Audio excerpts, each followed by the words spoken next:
நான் உங்கள் பிரியன். நான் பிசினஸ பத்தி நிறைய சொல்லுவேன். இன்னைக்கு யார பத்தி பார்க்க போறோம் அப்படின்னா, கிறிஸ்டியானோ ரொனால்டோவ பத்தி பார்க்கலாம். இவரோட பிசினஸ் என்ன பண்றாரு? இவர் என்ன சக்சஸ் பண்ணாரு? இவரோட பிசினஸ் ஸ்ட்ராட்டஜி என்ன? இவர் பிசினஸ்ல எப்படி முன்னேறினாரு? இவரோட யுனிக்னஸ் என்ன? என்ன விஷயம்லாம் பண்ணா இவரால வின் பண்ண முடிஞ்சுச்சு? அந்த கான்செப்ட்ட பத்தி நம்ம கிளியரா டிஸ்கஸ் பண்ணுவோம். ஃபர்ஸ்ட் ரொனால்டோ அப்படின்னு சொன்னாலே அவரோட ஒரு மோட்டிவேஷன், அவரோட எந்தியாஸ்டிக், அவரோட டிசிப்ளின் எல்லாத்தையும் வச்சு தான் அவர் வின் பண்ணதுக்கான காரணம். சின்ன வயசுல இருந்து நிறைய ஸ்ட்ரகிள்ஸ் பட்டிருக்காரு. அந்த ஸ்ட்ரகிள்ஸ வந்து தன்னுடைய வாழ்க்கையில ஒவ்வொரு பார்ட்லயும் ஆட் பண்ணிட்டே போறாரு. ஃபார் எக்ஸாம்பிள் இன்னைக்கு அவர் வந்து இந்த நிலைமையில இருக்காரு அப்படின்னா, அவருக்கு ஏதோ ஒரு விஷயம் அவர் சின்ன வயசுல பட்ட கஷ்டத்தினால தான் இந்த லெவல்ல இருக்காரு. நிறைய பேர் அது மாதிரி சொல்லுவீங்க. ஆனா சின்ன வயசுலயே அவர் என்ன பண்ணாரு? அந்த கஷ்டத்தை பட்டனால கன்சிஸ்டன்டா ஒர்க் பண்ண முடியும். நான் ஹார்ட்ஷிப்ஸ் இருக்கனால நிறைய விஷயங்கள் வந்து அவர் இந்த விஷயம்லாம் பண்ண முடியும். இந்த விஷயம் பண்ணணும். பண்ணாதான் வின் பண்ண முடியும் தன்னோட வாழ்க்கையில அப்படின்னு அந்த மாதிரி மோட்டிவ்ல அவர் பண்ணியிருந்தாரு. அந்த வாழ்க்கையில அப்படி பண்ணனால தன்னோட வாழ்க்கையில இன்னும் பெட்டரா என்னென்ன விஷயம்லாம் பண்ணலாம், என்னென்ன விஷயம் பண்ணா நெக்ஸ்ட் லெவல் சக்சஸ் பண்ணலாம் அப்படின்னு அந்த மாதிரி மைண்ட் செட்ல இருக்கனால அவரோட வின் பண்ண முடியும். சின்ன வயசுல அவரு அவங்க அம்மா வந்து ஜஸ்ட் கருக்கலைப்பு செஞ்சிடலாம் அப்படின்னு நினைக்கிறாங்க. பட் ஆனா வந்து வேண்டாம் அப்படின்னு சொல்லிட்டு கடைசியா பெத்த குழந்தை தான் வந்து கிறிஸ்டியானோ ரொனால்டோ. இவர் வாழ்க்கையில பிறந்ததுல இருந்து கஷ்டம், வறுமை அப்படின்னு சொல்லிட்டு இவர் அப்பாட்ட ஒன் டைம் சொல்றாரு, நான் ஒரு நாள் பெரிய லெவல்ல இருப்பேன் அப்படின்னு சொல்றாரு. ஆனா அவங்க அப்பா என்ன சொல்றாரு, நம்மளாலலாம் முடியாதுப்பா தம்பி, அதான் நீ திங்க் பண்ணாத அப்படின்றாரு. ஆனா அவரோட ஃபுட்பால்ன்றது ஒரு பேஷனா இருக்கு. பட் ஸ்கூல்ல போறாரு. ஸ்கூல்ல போனா சொல்றாங்க இந்த மாரி ஃபுட்பால் எனக்கு ஒரு பேஷனா இருக்கு. ஏன்னா இது பண்ண போறேன், அது பண்ண போறேன் அப்படின்றாரு ரொனால்டோ. பட் அவங்க ஸ்கூல்ல சொல்றாங்க, நீ வந்து படிப்புலாம் வர மாட்டேன்துன்ற. நீ போய் ஃபுட்பால போய் மெயின்டெயின் பண்ற அப்படின்னு நெறைய விஷயங்கள் அவர்ட்ட சொல்றாங்க. இந்த மாரி விஷயங்கள்லாம். பட் ஆனா ஃபுட்பால்ல மட்டும் கான்சன்ட்ரேட் பண்ணல. தன்னுடைய வாழ்க்கை எந்த அளவுக்கு முன்னேற முடியுமோ அந்த அளவுக்கு பண்றாரு. ஃபுட்பால்ல கான்சன்ட்ரேட் பண்ணி ஃபுட்பால்ல ஒரு பெரிய ஸ்டார் ஆவறாரு. ஸ்டார் ஆகி நெறைய கோல்ஸ் அடிக்கிறாரு. நெறைய விஷயங்கள் பண்றாரு. நெறைய விஷயங்கள் பண்ணாலும் அவரோட யூனிக்னஸ் என்னது? அவரோட பிசினஸ் என்னது? அவரோட பிசினஸ்ல எப்படி அந்த ஸ்ட்ராட்டஜி யூஸ் பண்ணாருன்னு சொல்லிட்டு பார்ப்போம். இப்போ ரீசென்ட்டா ஒரு சர்வே எடுத்திருக்காங்க. அந்த சர்வேல உலகத்திலேயே அதிகமான இன்ஃப்ளூயன்சர் யார் வச்சிருக்கா அப்படின்னு பார்த்ததுல, கிறிஸ்டியானோ ரொனால்டோ அப்படின்னு சொல்ற ஒருத்தர், அந்த மனுஷன் தான் அதிகமான இன்ஃப்ளூயன்சர் வச்சிருக்கார். அது இன்ஃப்ளூயன்ஸ் பண்றாரு இந்த உலகத்துல.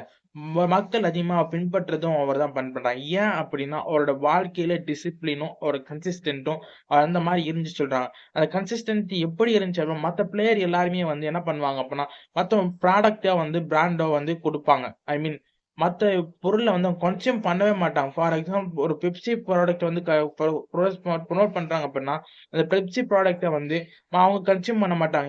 எந்த குவாலிட்டி இருக்காது. ஒரு குவாலிட்டி கம்மியா இருக்கும் அப்படின்னு சொல்லிட்டு அவங்க ப்ரமோட் பண்ண மாட்டாங்க. ஐ மீன் ப்ரமோட் பண்றவங்க குடிக்க மாட்டாங்க. ஒரு விஷயம் கன்சியூம் பண்ண மாட்டாங்க. பட் ஆனா ரொனால்டோ எப்படி இல்ல. ஒரு ப்ராடக்ட்ட ப்ரமோட் பண்ணணும் அப்படின்னா, அந்த ப்ராடக்ட்ட தன்னோட யூஸ் பண்ற ப்ராடக்ட் மட்டும் தான் ப்ரமோட் பண்ணுவேன். வேற எந்த ப்ராடக்ட்டும் நான் ப்ரமோட் பண்ண மாட்டேன் அப்படின்னு சொல்லிட்டு அந்த கான்செப்ட்ட கொண்டு வந்தாரு.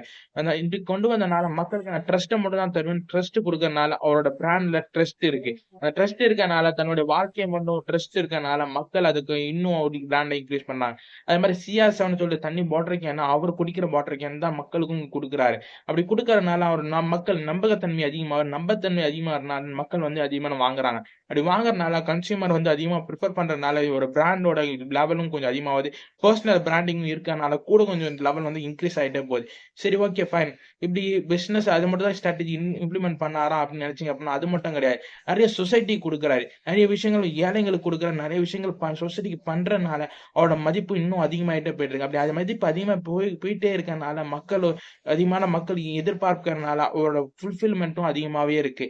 அப்படி ஃபுல்ஃபில்மெண்ட் அதிகமா இருக்கனால இனோவேஷனா சஸ்டைனபிளா என்ன பண்ணலாம்னு சொல்லிட்டு பாக்குறாரு. அப்படி சஸ்டைனபிளா பண்ணதுனால நிறைய ஹெர்பலுக்கு என்னது ஒரு நிறைய விஷயங்கள் வாட்டர் பாட்டில்ல தண்ணி என்ன பண்ணலாம், மக்களுக்கு என்ன நியூட்ரிஷன் கொடுக்கலாம், அப்படி என்ன நியூட்ரிஷன் குடிக்கிறோம் அந்த நியூட்ரிஷன் சேம் கன்சியூம் பண்ணணும் அப்படின்னு சொல்லி நிறைய விஷயங்கள் சொல்றாரு.